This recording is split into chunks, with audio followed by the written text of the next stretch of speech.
माननीय अमित सातम जी, माननीय विद्या जी, मंच पे बैठे सारे अतिथि माननीय लोग और आप सब लोग, आपका बहुत बहुत धन्यवाद। मैं बीजेपी से नहीं हूँ।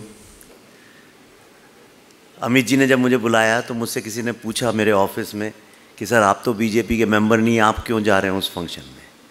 तो मैंने बस उसको ये बोला, मेरा असिस्टेंट है, तो मैंने कहा देखो भाई, जिसको भारत से प्यार है मुझे उससे प्यार है।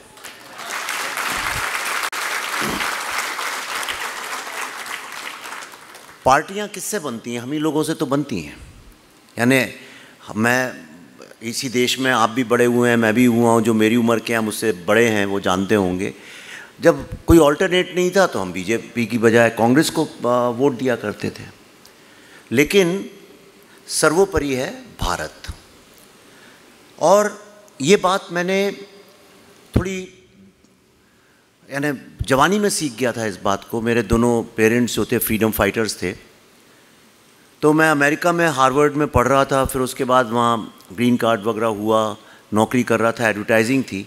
पर मेरे को हमेशा ये लगता था कि भारत को कोई अमेरिका में वो इज़्ज़त क्यों नहीं देता है जो सोच के मैं बड़ा हुआ। हमारी महानता, हमारी डाइवर्सिटी, हमारी जो रेजिलियंस है, इसके बारे में लोग कभी बात क्यों नहीं करते हैं? हर चीज़ पैसे से क्यों तौली जाती है? और उसी उद्देश्य से जब श्री राजीव गांधी जी प्राइम मिनिस्टर बने तो मैंने अपना उनने कहा कि आई विल चेंज इंडिया, मैं भारत को बदलूंगा, नया एक भारत क्रिएट करूंगा। तो उस न्यू इंडिया का जो सपना था, उसके लोभ में आके मैंने अपना ग्रीन कार्ड त्यागा और मैं वापस इंडिया आया, और वो सपना टूटा। उसके बाद वीपी सिंह जी आए, उन्होंने भी बोला मैं एक नया भारत बनाऊंगा। मुझे याद है मैं दिल्ली में रहता था तो ऑल इंडिया मेडिकल इंस्टीट्यूट वगैरह में स्टूडेंट्स काफ़ी जाते थे, तो हम लोग भी वहाँ जुड़ते थे, पर वो भी सपना टूट गया। 2-2.5 साल मेरे ख्याल से रहे होंगे, उसके बाद वो सपना टूट गया। बहुत सारी जिंदगी इंतज़ार करने के बाद, जवानी, मिडिल एज के बाद पहली बार ऐसा लग रहा है कि ये सपना पूरा हो रहा है। और ये सपना पूरा क्यों हो रहा है, जैसे मैं रिसर्च करके आपको फिल्मों में दिखाता हूँ, मैं उसी रिसर्च के हिसाब से आपको कुछ बातें बताऊंगा। हमने एक डॉक्यूमेंट्री बनाई थी CNN के लिए, उसका नाम था भारत की बात। उस सिलसिले में मैं और पल्लवी, मेरी धर्मपत्नी, हमने इंडिया के यानी कोई ऐसा कोना नहीं है जहाँ जाके वो शूट नहीं किया। हम ये समझना चाह रहे थे आखिर भारत है क्या और भारत में क्या बदलाव आ रहा है। और जो मैंने वहां देखा और जो समझा, मैंने 2 बातें देखी। जिस भारत में मैं बड़ा हुआ था 2014 के पहले तक, जिस भारत में मैं रहा हूं, मुंबई में मेरी अधिकतर कर्म भूमि तो यही है, यहीं जिंदगी बीती है। सबसे बड़ा मैं इंफ्रास्ट्रक्चर, हेल्थ, बाकी चीज़ों की बात नहीं करूँगा, उसके बहुत सारे ज्ञानी लोग हैं, लेकिन मैं ह्यूमन साइकोलॉजी को थोड़ा समझता हूँ। सबसे बड़ा प्रॉब्लम ये था कि हमारे यहाँ एक कैन डू कल्चर नहीं था। कलेक्टिवली हमें लगता था अरे ये हो नहीं पाएगा, अरे कैसे होगा, अरे नहीं ये तो बाहर होता है, हमारे यहाँ नहीं हो सकता। उसमें जो बदलाव आया वो बना कैन डू कल्चर। आज आप किसी भी यंग इंडियन से बात करिए, वो मानने को तैयार ही नहीं होगा कि हम अमेरिका से कुछ कम हैं। बल्कि आप खुद, आपके घर में भी NRIs रहते होंगे, आप थोड़ा सा कंपैरिजन करके देखिए। 2014 के पहले जब NRIs आते थे, आप थोड़े से कंधे झुका के मुस्कुराते हुए उनसे बात करते थे। आज आप छाती चौड़ी करके उनसे बात करते हैं और उनको बताते हैं तुम्हारे यहाँ क्या नहीं है जो हमारे यहाँ है।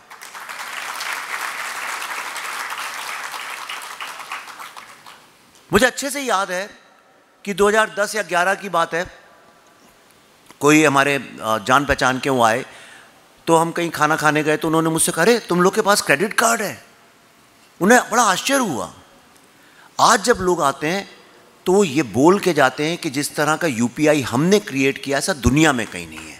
मैं पूरे वर्ल्ड में घूमता हूँ, मैं इतनी कंट्रीज़ में घूमता हूँ, मैं इंडिया से ज़्यादा बाहर ज़्यादा रहता हूँ।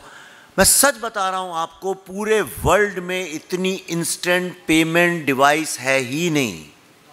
और ये और वो है भी तो वो एक एलीट क्लास के पास है। आज भारत के छोटे से छोटे गांव में आप चले जाइए, किसी भी जगह चले जाइए, आपको ये फैसिलिटी मिलेगी। शोर शराबा कई चीज़ों का होता है, लेकिन कुछ चीज़ें साइलेंट तरीके से होती हैं। तो सबसे पहली चीज़ जो है, ये देश कि जो एक झुके हुए कंधे थे, इनको सीधा करने का काम नरेंद्र मोदी जी की लीडरशिप में हुआ। और मेरे लिए इस जीवन में भारत की सबसे बड़ी उपलब्धि यही है। बच्चा जब तक झुक के चलता है, तब तक उसे अपने पांव पे खड़ा हुआ नहीं माना जाता। तो सबसे बड़ी उपलब्धि हम पांव पे खड़े हुए।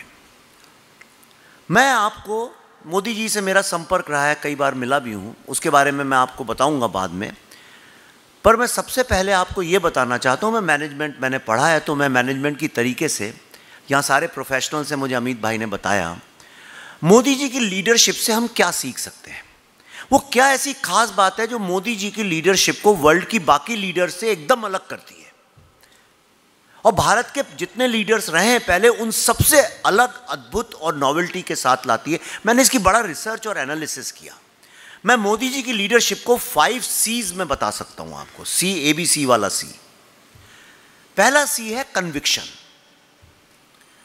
बहुत सारे लोग सोचते हैं हमें भी कन्विक्शन है। आपको कन्विक्शन हो सकता है कि आप अपना बहुत बड़ा घर बनाएंगे, आप बहुत सक्सेसफुल होंगे, आप बड़े फेमस होंगे। आदमी जनरली कन्विक्शन को इसी तरीके से तौलता है कि भाई उनमें बड़ा कन्विक्शन है। देखो सचिन तेंदुलकर ने कन्विक्शन से कितना अच्छा क्रिकेट खेला, ये सत्य है, उससे महान प्लेयर भी नहीं हुआ। लेकिन मैं कन्विक्शन की जो डेफिनेशन है वो ये मानता हूं, जब सारी दुनिया कह रही हो ऐसा नहीं हो सकता, तब ये विश्वास रखना कि ऐसा हो सकता है और उसको करके दिखाना, वो है कन्विक्शन। जब सब लोग कहते थे भारत में ऐसा नहीं हो सकता, तब मोदी जी ने कन्विक्शन, जीतने के पहले मुझे अच्छे से याद है जब गुजरात के भी चीफ मिनिस्टर थे, कन्विक्शन के साथ एक सवाल हमेशा पूछा करते थे, ऐसा क्यों नहीं हो सकता। मुझे याद है वो कह रहे थे हमारे स्केल क्यों नहीं हो सकता, स्पीड क्यों नहीं हो सकती, कई सारों के सवाल। तो सबसे पहली चीज है कन्विक्शन। पर कन्विक्शन कई लोगों के पास होता है। आप कन्विक्शन से क्या करेंगे? कन्विक्शन के साथ आपको दूसरा सी चाहिए, वो है कमिटमेंट। सिर्फ यही नहीं कि आपने भाषण में बोल दिया या आपने लोगों से बोल दिया, वो कमिटमेंट हर दिन हर पल जैसे एक चींटी छोटा छोटा धीमे धीमे धीमे धीमे शक्कर इकट्ठा करती है, अपना घर बनाती है, उस तरह से दिन प्रतिदिन हर वक्त हर सेकंड उस कन्विक्शन को एग्जीक्यूट करते रहना। मोदी जी की एक स्ट्रेंथ जो लोग शायद नहीं जानते हो, यानी आप महसूस करते होंगे, वो है स्लोली सिस्टमैटिक चेंज। एक सिस्टमैटिक चेंज। आपने जेएनयू के बारे में सुना है, मेरा बड़ा प्री यूनिवर्सिटी है, वहीं पे मेरा सारा लड़ाई अर्बन नक्सल्स वहीं से निकला था। तो मैंने जब मोदी जी को अपनी किताब दी अर्बन नक्सल्स, कहने लगे तुम ही हो जो दंगे करवाते हो वहाँ पे जेएनयू में। मैंने कहा नहीं, अब आजकल मोदी जी अर्बन नक्सल्स की काफ़ी बात भी करते हैं।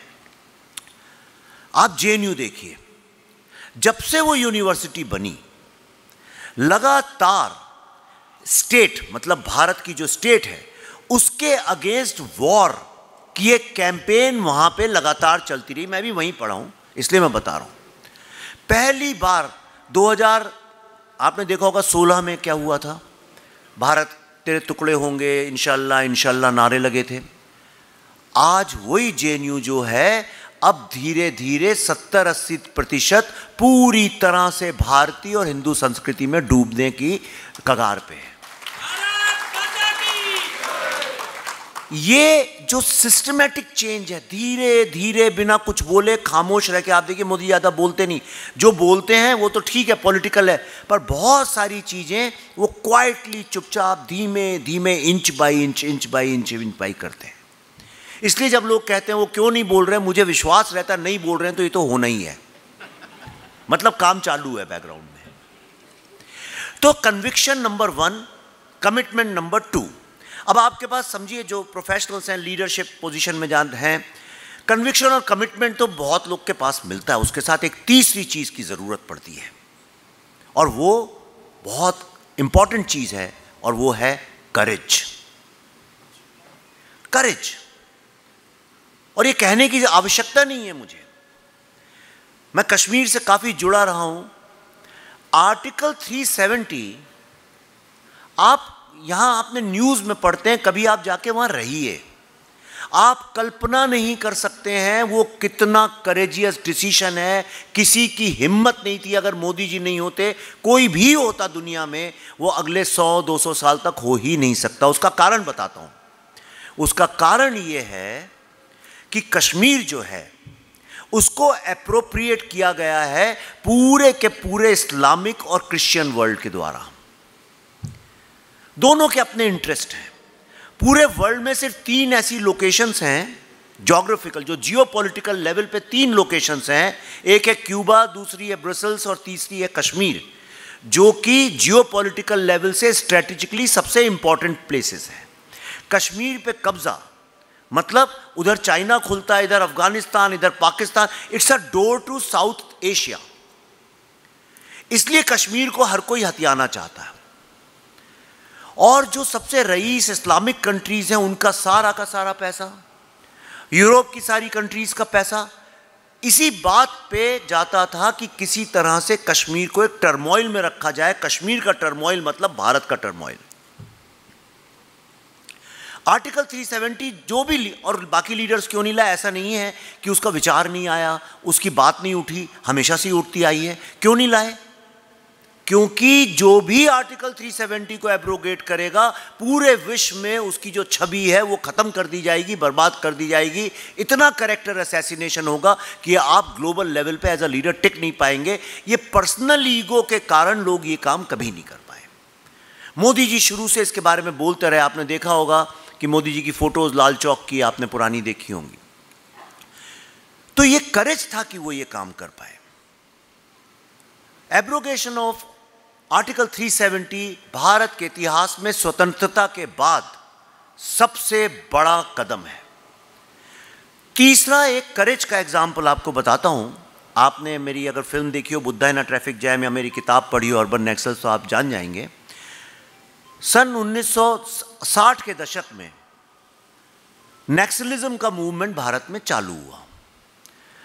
विश्व के किसी और राष्ट्र में 60 साल तक आर्म्ड फोर्स, बंदूकधारी फोर्स स्टेट के अगेंस्ट वॉर करती रही और किसी ने कुछ किया नहीं।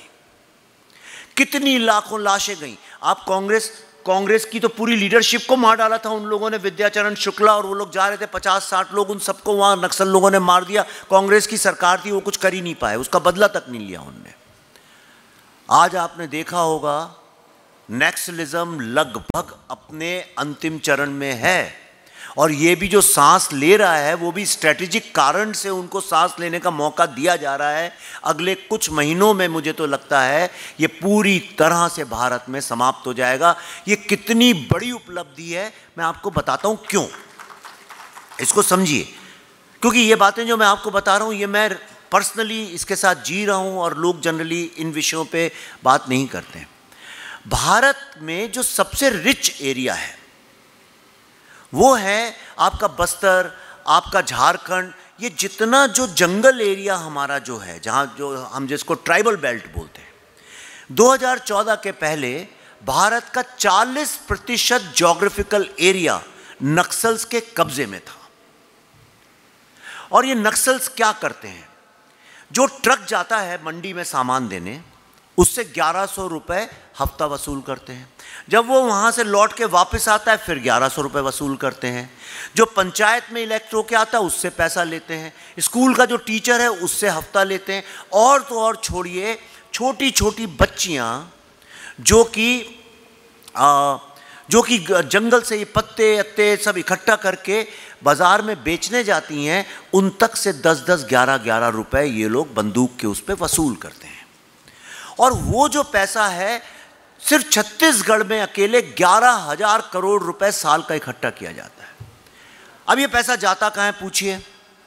ये पैसा आता है शहरों में, और शहरों में ये फिर यूनिवर्सिटी में professors, media, professionals, trade unions, student unions, इनके पास जाता था भारत की स्टेट के अगेंस्ट बात करने के लिए। 24 घंटे जो भारत की फॉल्ट लाइंस हैं उनके बारे में बात करना, और इंटरनेशनल जो कम्युनिटी है, एंटी इंडिया कम्युनिटी, उसके साथ नेक्सस बना के कोलैबोरेट करना, ये पूरा का पूरा गेम था जिसको मैंने अर्बन नेक्सलिज्म के नाम से निकाला। 40% भारत का एरिया इसमें फंसा हुआ था। ये बातें लोग पढ़ते भी नहीं है, मीडिया भी रिपोर्ट करता नहीं है, लेकिन अब वो लगभग सिर्फ 8 या 10 या 11% एरिया उनके कब्जे में बचा हुआ है, और वो भी अब ऑलमोस्ट स्वतंत्र होने जा रहा है। आप सोचिए, जहां सारी माइंस हैं, जहां सारा रिसोर्स है भारत का, वो एरिया अब जब डेवलपमेंट की तरफ जाएगा, जब वहां सड़कें बनेंगी, वहां पे फ्री मार्केट बनेगा, तो आप खुद कल्पना करिए कि भारत किस लेवल पे ग्रो करने वाला है। ये मैंने आपको 2 ही करेज के एग्जाम्पल्स बताए हैं। ऑपरेशन सिंदूर के बारे में विद्या जी ने बोला, सबने बोला, और आप सब जानते ही हैं, तो मैं उसमें इससे ज़्यादा कुछ बता नहीं सकता। पर पाकिस्तान हमेशा से टेररिज्म के अटैक करता रहा है भारत के ऊपर। आप शायद भूल गए होंगे, हमने सर्जिकल स्ट्राइक की थी पिछली बार उरी के वक्त में, और अभी जो हमने ऑपरेशन सिंदूर किया है, और उससे भी ज़्यादा एक बड़ा कदम ये जो लिया गया था वो ये था, आप 2014 के पहले का कोई भी आप रिसर्च करिए गूगल पे जाके, पाकिस्तान रिलेटेड हेडलाइंस। अभी मैं एक फिल्म बना रहा हूँ बंगाल फाइल्स, तो हमने बहुत रिसर्च किया है, तो आप रिसर्च करिएगा, आपको सिर्फ हर पेपर में हर दूसरे दिन सिर्फ पाकिस्तान से ही रिलेटेड हेडलाइंस मिलेंगी। पिछले करीब 6-7 वर्षों से आप देखिए, पाकिस्तान का किसी न्यूज़पेपर में, मीडिया में जिक्र तक नहीं होता। हमने पाकिस्तान को इररेलेवेंट बना दिया। दुनिया में उसकी छवि ही खत्म हो गई। ये सब चीज़ें जो हैं, मैंने आपको 3 बताई, कश्मीर का, या अर्बन नेक्सल्स और नेक्सल्स को ख़त्म करने का, ये इतना करेज का काम है जिसकी कल्पना करना मुश्किल है। चौथी चीज़ मैं आपको बताता हूँ, वो है कम्युनिकेशन। कन्विक्शन आपके पास है, कमिटमेंट आपके पास है, करेज आपके पास है, लेकिन अगर आप उसको कम्युनिकेट नहीं कर सकते तो आप लोगों तक पहुंच नहीं सकते। और कम्युनिकेशन का मतलब चिट्ठी लिखना, पेपर में एड्स डालना नहीं। कम्युनिकेट करने का मतलब है कि आप जिस भावना से वो काम कर रहे हैं, वही भावना अगर मैं अपनी बातों से आप में जगा सकूं। मैं तो बहुत बड़ा देशभक्त हूं, चलिए मैं प्रधानमंत्री बन गया, नरेंद्र मोदी जी देशभक्त थे, लग गए वो, चलिए देश को बदलते हैं, लेकिन वो भावना भारत के 140 करोड़ लोगों के दिल में जगाना, ये बिना एक ग्रैंड कम्युनिकेशन के आप कर ही नहीं सकते। और कम्युनिकेशन का मैं आपको बताता हूं, ये आपने उनके भाषण बहुत सुने होंगे, पर भाषण एक हजारों लोगों को, लाखों लोगों को दिए जाते हैं। मैं उनसे 2-3 जो भी उनसे मिला है उससे पूछ लीजिएगा, आप अगर कभी मोदी जी से मिलने जाएंगे, शायद ये काम ना आप करते होंगे ना मैं करता हूँ। मैं आपको एक बड़ी अच्छी चीज़ बताने वाला हूँ उनके बारे में। आप कभी उनसे अगर मिलने जाएंगे, अगर आप वहाँ एंटर करेंगे, वो यहाँ बैठे होंगे, एकदम से उठ के तेज़ी से चलते हुए आएंगे, आप जहाँ होंगे वहाँ पे आपका हाथ पकड़ लेंगे, आपसे हाथ मिलाएंगे, और खुद आपका हाथ पकड़ के यहाँ तक लेके आएंगे। और उसके बाद अगले जितना भी टाइम है, 2, 4, 5 मिनट, वो आपके बारे में आपको बताएंगे, आपने क्या किया, आप क्या कर रहे हैं, हंसी मजाक करेंगे। और उसके बाद आप अगर उनसे कुछ बोलना चाहते हैं, आप जितनी देर बोलेंगे वो इतने ध्यान से सुनते हैं उस बात को, आप कल्पना नहीं कर सकते इतने ध्यान से। भाई मेरी पत्नी तो नहीं सुनती, आपकी सुनती होगी मुझे पता नहीं इतने ध्यान से वो उस बात को सुनते हैं। और अगर उस बात में कोई गुण है, कोई अच्छी बात है, थोड़े दिन बाद आप देखेंगे कहीं वो उसको इम्प्लीमेंट हो गई, उसके बारे में कोई चर्चा चालू हो गई, उन्होंने अपने भाषण में बोला, या पीछे से आपको चिट्ठी आ गई। मोदी जी एक भी अच्छा आइडिया वेस्ट जाने ही नहीं देते। मैंने जब ये बात समझी तो एक दिन मैंने उनसे बोला था, मोदी जी आपसे अच्छा गुजराती मैंने कोई नहीं देखा, आप एक आइडिया वेस्ट नहीं जाने देते। ये छोटे, देखिए हम 1, 2, 4 बड़े काम करके बड़े नहीं बनते हैं। बड़ा आदमी छोटी छोटी आदतों से, छोटे छोटे बिहेवियर से बनता है। आपको इस विश्व में एक भी आदमी नहीं मिलेगा ऐसा जो ये बात रिपीट ना करे जो उनसे मिला हो। मुझे इतना गर्व है इस बात का कि भारत का प्रधानमंत्री छोटी छोटी बातों को सुनता है। आप जब उनसे मिलेंगे आपको लगेगा उनको विश्व में और कोई काम ही नहीं है। बैकग्राउंड में ऑपरेशन सिंदूर चल रहा होगा पर आपको लगेगा उन्हें कोई मतलब नहीं उससे, उन्हें सिर्फ आपसे मतलब है। ये जो फोकस है उनका, इसको मैं कहता हूं ग्रेट कम्युनिकेशन।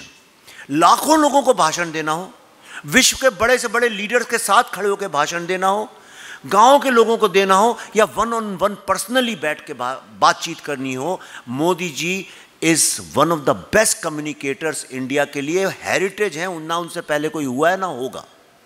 और ये उन्हीं का, और ये उनके कम्युनिकेशन का ही कमाल है कि भारत में, मैं तो देखिए अमेरिका में भी रहा हूं, जाता भी हूं, अमित भाई भी इतना जाते रहते हैं, आपने भी नोटिस किया होगा।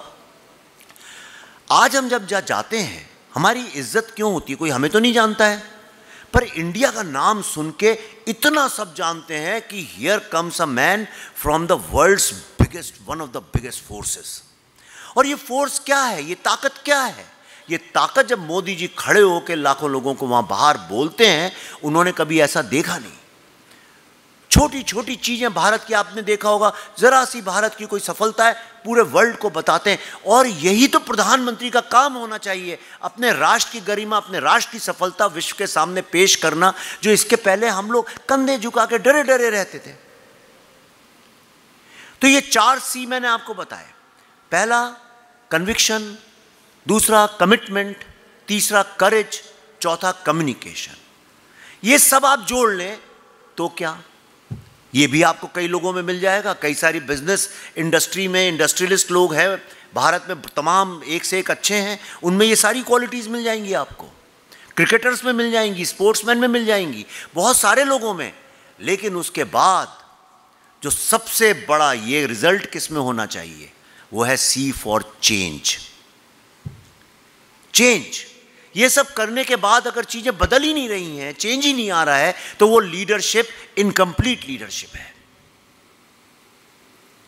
मोदी जी की लीडरशिप में भारत में जो चेंजेस आए हैं वो अगले कई 100 सालों तक भारत को, धीरे मोदी जी हो ना हो, धीरे धीरे भारत को बदलते रहेंगे, क्योंकि इतने सिस्टमैटिक चेंजेस हैं। मैंने आपको एस्टीम के बारे में बताया कि आज भारतीय जो है वो किस प्राइड के साथ काम कर रहा है। दूसरा एक जो चेंज वर्क कल्चर में आया है, जो ऑफिसेज हैं, जो गवर्नमेंट ऑफिसेज हैं, सेंट्रल गवर्नमेंट के साथ मुझे डील करना पड़ता है। मैं कुछ एक कमिटीज़ में हूँ तो इसलिए मैं जानता हूँ किस तरह से काम करती हैं। अब ये पहले जैसा नहीं, आपको ये कागज वागज इतनी सारी फाइलें ये फिल्मों में ही देखने को मिलेंगी। आप दिल्ली में किसी भी सेंट्रल गवर्नमेंट के ऑफिस में जाइए, इतने प्रोफेशनल लेवल पे काम होता है। कभी मैंने नहीं देखा कोई लेट आता है। आते हैं तो हमेशा एक एजेंडा टाइप्ड होता है, सबको पता होता है क्या बात करनी है। आप उनको बताइए, इमीडिएटली आपको रिस्पॉन्स मिलता है। और ये कोई मैं ऐसी छुपी बातें कॉन्फिडेंशियल नहीं, मैं आपको अभी रिसेंट एग्जाम्पल बताता हूँ। चलिए, अभी कुछ बात हुई थी, पीयूष गोयल जी ने बोला कि हम लोग जोमेटो, इसके अलावा हम लोग बिग टेक क्यों नहीं करते हैं इनोवेशन इस कंट्री में। तो मैंने उनको ट्विटर के ऊपर एक ओपन लेटर लिखा। मैंने उनको लिखा, आप बिल्कुल सही कह रहे हैं, आज अपनी फिल्म इंडस्ट्री की मैं आपको बताना चाहता हूं, हम करना चाहते हैं, पर हमें ये प्रॉब्लम्स हैं। आप यकीन नहीं करेंगे, सुबह 11 बजे वो लेटर मैंने डाला, मुझे 1 बजे उनके OSD का फ़ोन आया और रात को उस दिन यहीं पे थे। 8 बजे उनका फंक्शन था, ख़त्म हुआ, उन्होंने मुझे बुलाया, मैं उनके साथ बैठा। उन्होंने मुझसे सब पूछा, क्या है, पूरा लेटर पढ़ा मेरा। कहने देखो, ये तो मैं तो कॉमर्स मिनिस्टर हूँ, ये मेरा नहीं है, ये INB का है। उन्होंने वहीं से फ़ोन लगाया INB मिनिस्टर के ऑफिस में, जिससे उन्होंने बात करी। अगले दिन सुबह 10 बजे मेरे को INB मिनिस्ट्री से फ़ोन आया। उन्होंने बोला, आप कब अश्विन जी से मिलना चाहते हैं, अपना प्रॉब्लम बताइए। ये जो स्पीड है, आप ईमानदारी से अपने दिल पे हाथ रख के बताइए, आप कल्पना कर सकते थे 2014 के पहले? अमित भाई कर सकते थे क्या हम लोग? ये तो मैं आपको ओपन एग्जाम्पल बता रहा हूँ, कोई ऐसी चीज़ नहीं बता रहा हूँ जो छुपी हुई है। और ऐसा मैंने इतने कई लोगों को पुरानी आदत है, लोग सोचते हैं हम सरकार को कुछ बोलेंगे लिखेंगे तो जवाब कौन देता है। आप कभी मोदी जी को चिट्ठी लिख के भेजिए, आप देखिए तो एक बार लिख के, इंस्टेंटली आपको 2-4 दिन के अंदर उसका जवाब आ जाएगा, बाकायदा आ जाएगा। ये जो एक ट्रांसपेरेंट स्पीड, ये जो काम करने का है, मैंने अपनी आंखों से देखा है, इसलिए मैं आपको ये बता रहा हूं। ये एक बहुत बड़ा चेंज है। एक जो दूसरा जो चेंज है, अभी मैं एक फिल्म बना रहा हूं कश्मीर फाइल्स के बारे में, आप सब जानते हैं, उसका नाम है द बंगाल फाइल्स। उसका 4-5 साल से हम लोग रिसर्च कर रहे थे। 1900 भारत का जब पार्टीशन हुआ, मैं ये इसलिए रेफरेंस दे रहा हूं तभी आपको दूसरी बात समझ में आएगी, उसकी इंपॉर्टेंस। भारत का पार्टीशन, अगर मैं बोलूं पार्टीशन, तो आपके दिमाग में सबसे पहले क्या इमेज आती है, क्या दिखता है आपको? आपको दिखता होगा ट्रेनों में लोग कट कट के आ रहे हैं, वायलेंस चल रही है। और मैं पूछूं ये कहां हो रहा है, कौन से ज्योग्राफिकल एरिया में हो रहा है? 99% लोग बोलेंगे पंजाब। करेक्ट? लेकिन ये बिल्कुल गलत है। ये आप बॉलीवुड की फिल्में देख देख के आपने ये सीखा है। भारत के पार्टीशन का सारा जो खेल हुआ था वो बंगाल में हुआ था। बंगाल एकमात्र ऐसा प्रदेश है भारत विश्व का जिसका 3 बार विभाजन हुआ। 1905 में सबसे पहले हिंदू बंगाल और मुस्लिम बंगाल ऐसे उसको बांटा गया।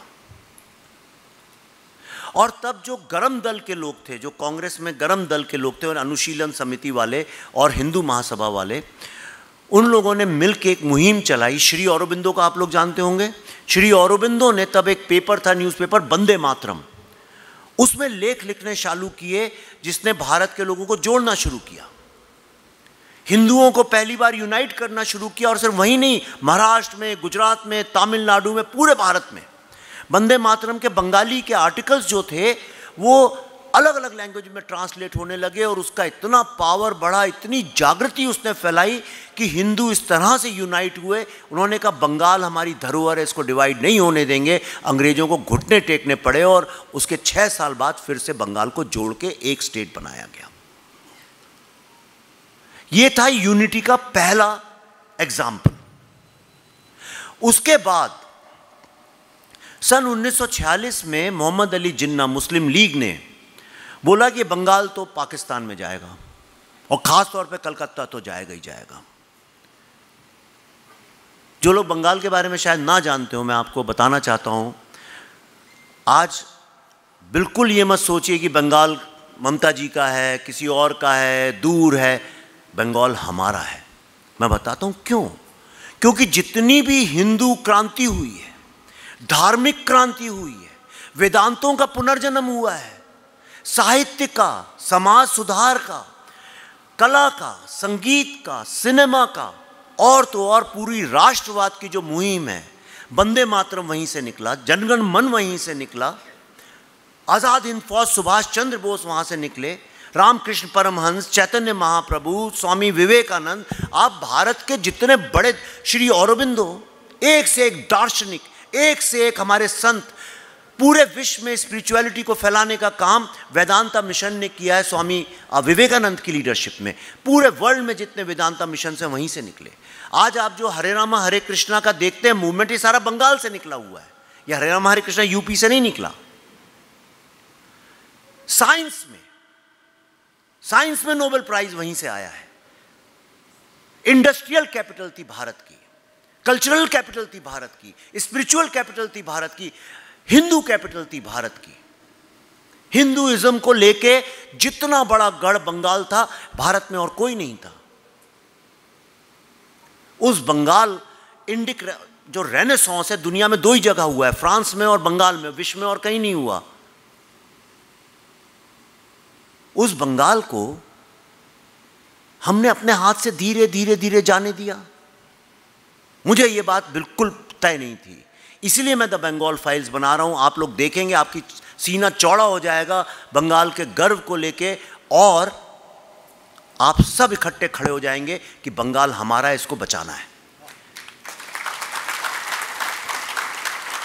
और इसमें मोदी जी का कंट्रीब्यूशन कैसे है, इनडायरेक्टली, इंस्पिरेशनल लेवल पे, मैं आपको बताने के पहले एक छोटा सा वाकया बताना चाहता हूं। मेरी फिल्म में आप डिटेल में देखेंगे उसको।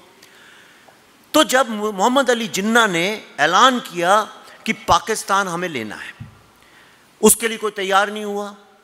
अंग्रेजों ने भी हाथ खड़े कर दिए, भाई आपस में आप लोग तय करो। तो उसने कहा कि कांग्रेस जो है, माफ़ करिएगा मैं नहीं बोल रहा हूँ, ये लिखा हुआ है, उसने कांग्रेस पार्टी जो है ये डरती बहुत है, क्योंकि गांधी जी तब नॉन वायलेंस की बात करते थे। गांधी जी ने तब ये कहा था कि हमारी महिलाओं को अगर कोई आए कभी करने तो उन लोगों को सुसाइड कर लेना चाहिए। तो एक मानसिक थिंकिंग ये थी कि हिंदू लोग जो हैं कोई मारने आए सुसाइड कर लो, घर में आर्म्स मत रखो।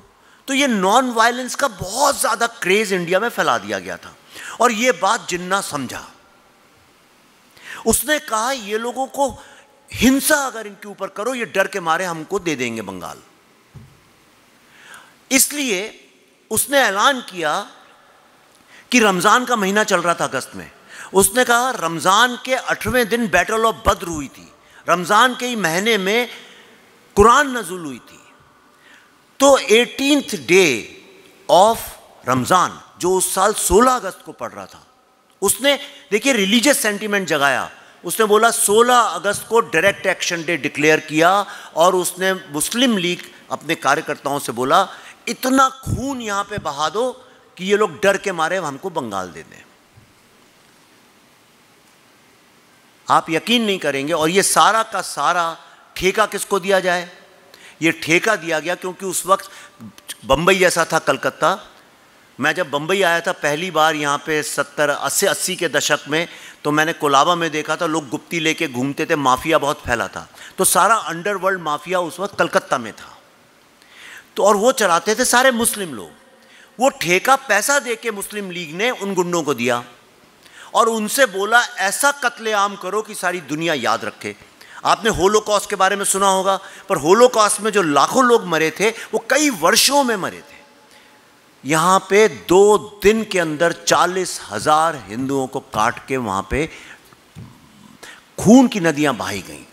आप इस जब ख़त्म होगा प्लीज़ गूगल करिएगा डायरेक्ट एक्शन डे। सबसे पहली फ़ोटो जो आएगी आपको गूगल में, सबसे पहली फ़ोटो, और पहली नहीं शुरू की जो 25 फ़ोटो आएंगी, आप देखिएगा जो हिंदू एरियाज़ हैं उनकी सड़कें सिर्फ कंकालों से और लाशों से भरी हैं और इतने बड़े बड़े वल्चर्स वहाँ पे जो भी बचा कुचा मांस है वो खा रहे हैं। और ये फ़ोटो कोई इंडियन जर्नलिस्ट ने नहीं खींची है, ये टाइम और लाइफ मैगजीन के जर्नलिस्ट मार्गरेट ने खींची है। तो जब इतना आतंक हो गया, सबने घुटने टेक दिए, गांधी जी अनशन पे बैठ गए, तब एक आदमी था गोपाल मुखर्जी, जिसको आप गोपाल पाठा के नाम से जानते होंगे। पाठा बकरे को बोलते हैं बंगाली में, अगर कोई बंगाली है तो जानते ही होंगे वो लोग। हाँ बंगाली हैं, आप जानते हैं पाठा? अरे वाह क्या बात है, क्या बात है, जानते हैं हम। चलिए बहुत अच्छा लगा आपसे। तो वो उसकी मीट शॉप थी गोपाल मुखर्जी जी की। उन्होंने कहा कि ये सारी समस्या इसलिए कि हिंदू लोग यूनाइटेड नहीं हैं। तो मां काली के सामने कसम खाई कि मैं हिंदुओं को यूनाइट करूंगा। तो उन्होंने कहा मारवाड़, और ये नहीं कि हर किसी को तलवार लेके निकलना है। यही आज सबसे बड़ी गलती है। हर आदमी को कहीं गलती में ऐसा लगता है कि हमें भी वही करना है जो दूसरा कर रहा है, ऐसा नहीं है। उसने कहा जो मारवाड़ी लोग हैं ये लड़ नहीं सकते पर इनके पास पैसा है, आप पैसा दीजिए। यादव लोग हैं लठ चलाने में एक्सपर्ट हैं, उनसे को लठ लेके बाहर निकलें। जो लोग मीट शॉप में काम करते हैं वो अपनी चीजें लेके निकलें। सिख लोग जो हैं वो तलवार चलाने में बड़े एक्सपर्ट हैं, उनसे कहो, वहां सिख बहुत थे उस वक्त, सिखों से कहा तुम लोग आओ। आज देखिए कितना परिवर्तन आया। उस वक्त सिखों को हिंदू माना जाता था, आज हम लोग आपस में लड़ने का काम करवा दिया गया है इतने साल की पॉलिटिक्स में। सिखों से बोला तुम तलवार लेके आओ। जो हमारे सोल्जर्स वर्ल्ड वॉर 2 में गए थे, खत्म ही खत्म हुआ था, उनसे कहा जो अंग्रेज सोल्जर्स यहाँ पे हैं तुम उनको जानते हो, उनके साथ लड़ाई लड़ी है, जाओ उनसे बंदूकें लेके आओ।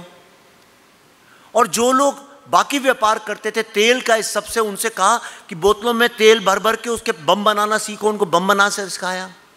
और रातों रात हिंदू यूनाइट हुए कलकत्ता के, और उन लोगों ने अगले 2 दिन में जो जिस तरह से अपनी बहू बेटियों का बचाव किया और मुस्लिम लीग के गुंडों से लड़ाई लड़ी, मुस्लिम लीग को अपने घुटने टेकने पड़े, सरेंडर करना पड़ा।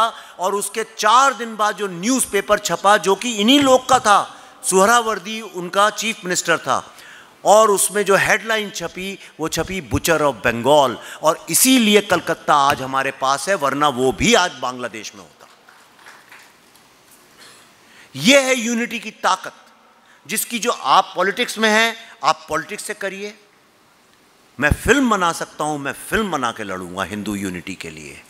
आप डॉक्टर हैं, अपनी लड़ाई लड़िए। आप टीचर हैं, आप टीचर के लेवल पे लड़ाई लड़िए। आप हाउसवाइफ हैं, हाउसवाइफ के लेवल पे अपने बच्चों को सिखाइए, उनको वैल्यूज दीजिए ऐसी। यह है यूनिटी की ताकत। पर अफसोस देखिए इस देश का, कलकत्ता में सुहरावर्दी स्ट्रीट है, गोपाल मुखर्जी स्ट्रीट नहीं है। भारत के इतिहास के सारे पन्नों में सुहरावर्दी को कांग्रेस के एजुकेशन सिस्टम में सुहरावर्दी साहब के नाम से लिखा जाता है। आप बंगाल की किताबें पढ़िए, उन किताबों में गोपाल मुखर्जी का नाम नहीं है।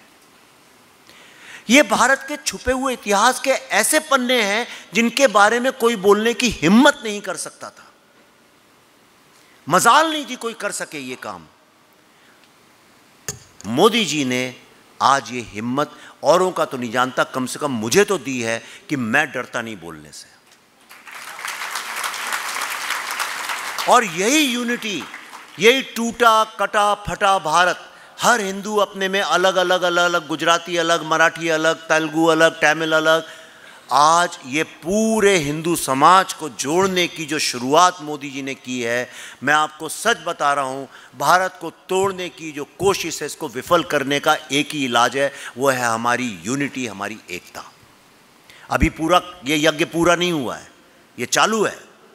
अभी सामा जी की फिल्म की आपने बात की, उसने भारत के कितने लोगों को जोड़ा है, कश्मीर फाइल से कितने लोगों को जोड़ा है।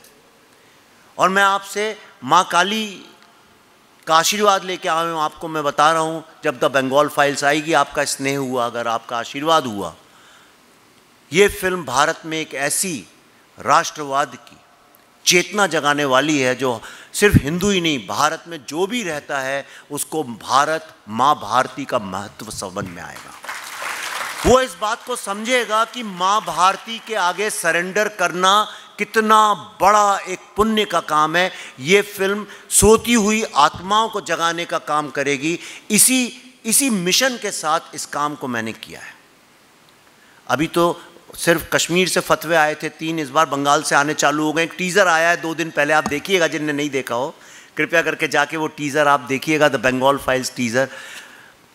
वो युद्ध चालू हो चुका है, उसमें हम उतर चुके हैं। पर आप खुद सोचिए, ये हिम्मत किसी फिल्म मेकर की हो सकती थी। एक कश्मीर फाइल्स हमने बनाई, उसके बाद किसी ने केरला फाइल्स बनाई, उसके बाद किसी ने अभी सामा जी पे फिल्म बनाई। ये काम धीरे धीरे होता है।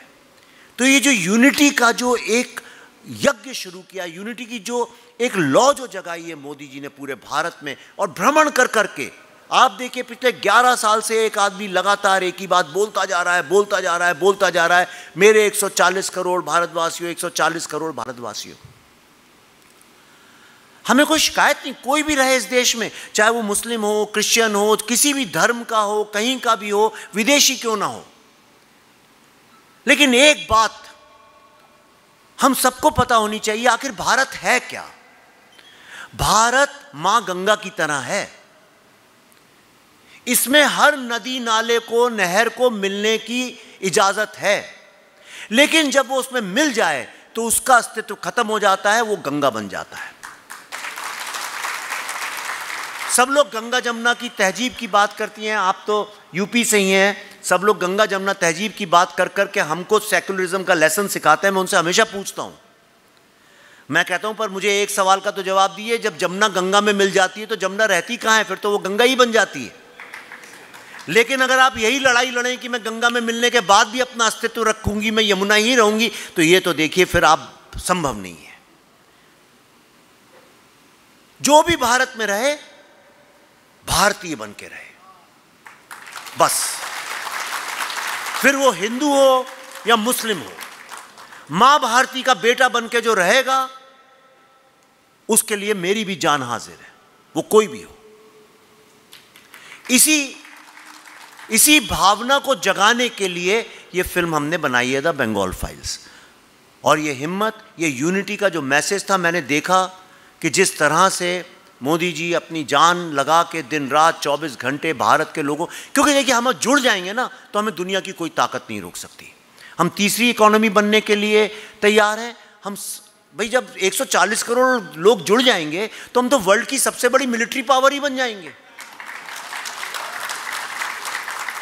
जो काम एक गोपाल मुखर्जी कलकत्ता में मुस्लिम लीग को घुटने पे बैठा सकता है, ब्रिटिश सरकार को, एक श्री औरोबिंदो भारतीयों को जोड़ के ब्रिटिश सरकार को घुटने पे बैठा सकती है, तो सोचिए आज 140 करोड़ लोग, मोदी जी जैसे महान लीडर हमारे पास हैं, उनकी लीडरशिप में अगर हम जुड़ गए तो इससे किसका फायदा होने वाला है? मोदी जी का क्या फायदा होगा? फायदा तो हमारा और आपका होने वाला है, फायदा तो हमारे बच्चों का होने वाला है।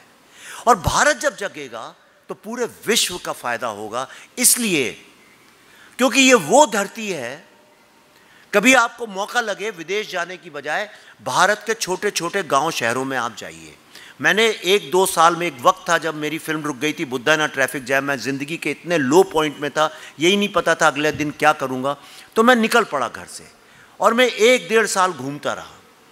विद्या जी बैठी हैं हमारे, बनारस की हैं, काशी की, 80 में मेरा घर। मैं सुबह सुबह 5:30 बजे गंगा जी के सामने बैठा और बस वहाँ बैठा ही हुआ था और मैं सोच रहा था आखिर क्या है ये समस्या, क्या है?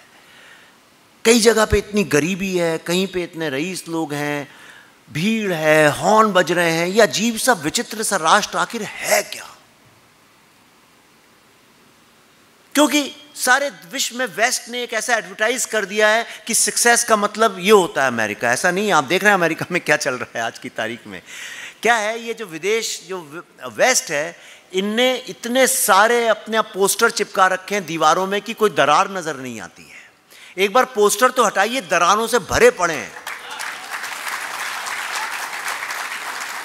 हमारी समस्या ये है, जैसे हमारे लोग हैं वैसे ही हमारा देश भी दिखता है। आप किसी के यहाँ जाइए तो हम लोग को ज्यादा शो ऑफ वगैरह नहीं करते हैं। हम अपनी जो घर की कमजोरियां वो भी छुपाते नहीं हैं, हम अपनी दरारों को छुपाते नहीं। तो इस देश की दरारें दिखती हैं, बाकियों की दिखती नहीं है, इतना ही फर्क है।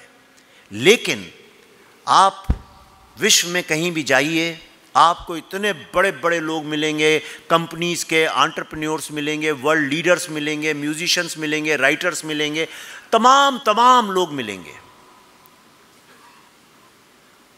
जिन लोगों का जीवन सवालों से भरा था, पर उन सवालों के जवाब उनको अल्टीमेटली भारत में मिले। इसकी मैं कम से कम 100-150 लोगों की लिस्ट आपको बता सकता हूं, लेकिन एक एग्जाम्पल बताऊंगा क्योंकि कई लोगों को बीमारियां होती हैं। आज वर्ल्ड में जो सबसे लेटेस्ट साइंस चल रही है मेडिकल में, माफ़ करिए डॉक्टर्स लोग हैं अगर मैं गलत बोलूं तो, जो चल रही है वो है लाइफस्टाइल मेडिसिन। मतलब आप कैसे अपनी लाइफस्टाइल को चेंज करके सारे हार्ट के प्रॉब्लम्स, लिवर के प्रॉब्लम, ब्लड प्रेशर के प्रॉब्लम, डायबिटीज़ के प्रॉब्लम्स को रिवर्स कर सकते हैं।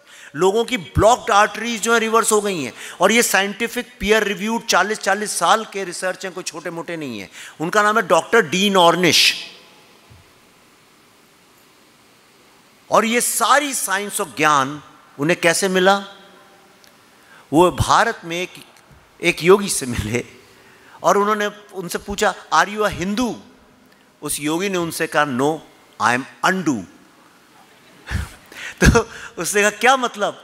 तो उसने बोला, जो भी तुम अब तक करते आए हो आई कैन अंडू इट।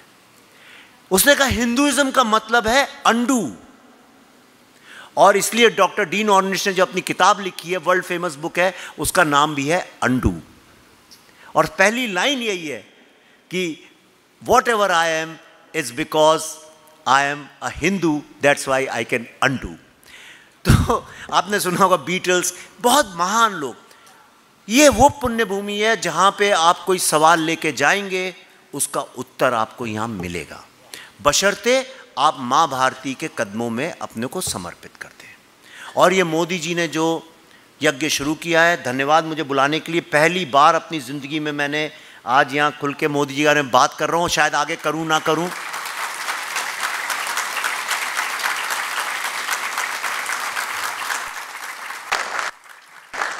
ये जो मैंने आपको 5 C's के बारे में बताया, अगर आपको लगता हो मैंने ये एनालिसिस सही की है तो अपने जीवन में अपने बच्चों को भी बताने का कार्य करें, क्योंकि महान लीडर्स जो हैं सिर्फ उनकी जीवनी पढ़ने से काम नहीं चलता है, उस जीवनी को अपने जीवन में उतारना पड़ता है। और हम सब इस महान लीडरशिप के अगर वॉलंटियर्स बन जाएं, यंग लोगों में चेतना जगाएं, उनको प्रेरित करें, तो इससे बड़ा कोई अच्छा काम नहीं हो सकता। मुझे पूरा विश्वास है यहाँ जितने लोग यहाँ आज बैठे हुए हैं, आप सब इसी स्नेह के साथ, इसी श्रद्धा के साथ मोदी जी को और स्ट्रॉन्ग करते रहिए, इमोशनली भी करिए। बहुत थके थके लगते हैं मुझे कई बार, वो बहुत मेहनत भी करते रहते हैं, उनको इमोशनली भी हर समय लड़ाई की बात नहीं करनी चाहिए, कभी ऐसे भी बात करनी चाहिए जैसे अपने बुज़ुर्ग लोगों से कहते हैं आप कैसे हैं, क्या चल रहा है, शायद उन्हें अच्छा लगे सुन के। और आप आशीर्वाद मुझे भी दीजिए, हमारी जो फिल्म आ रही है वो भी उसी यज्ञ का काम है, द बंगाल फाइल्स। मैं अंत में एक बात आपको बताना चाहता हूँ दिल की। मैं स्वामी विवेकानंद जी को काफ़ी मानता हूँ। स्वामी विवेकानंद जब जीवित थे उन्होंने कहा था मुझे 100 कमिटेड वॉलंटियर्स दो, तो मैं इस हिंदू सिविलाइजेशन का पूरा जो नक्शा बदल दूंगा। मुझे पता नहीं उन्हें जीते जी वो 100 वॉलंटियर्स मिले कि नहीं मिले, पर मैंने कसम खाई कि मैं उनमें से एक हूँ। और इसीलिए मैंने ये काम करना शुरू किया। ट्रिलॉजी बहुत पहले शुरू की थी। उसके बाद जो मेरा एक सबसे बड़ा अधूरा सपना था, चेंज्ड इंडिया, एक न्यू इंडिया, वो अब मुझे दिख रहा है। इसलिए मेरा जो ये वॉलंटियर का काम मैं कर रहा हूँ वो तो और दृढ़ होता जा रहा है। आप भी कोई ऐसा एक कॉज ढूंढिए, कोई एक इमोशनल कॉज ढूंढिए, एक इमोशनल रीज़न ढूंढिए, पर ये जो भारत को एक करने का जो सपना हमने देखा है उसमें आप इमोशनली जुड़िए, और हम सब मिलके अगली बार जब कभी मिलें तो हम कहें देखो जो बात हमने यहाँ अमित जी के बुलाने पे इस मंच से करी थी वो सपना पूरा हुआ। धन्यवाद, बहुत बहुत धन्यवाद।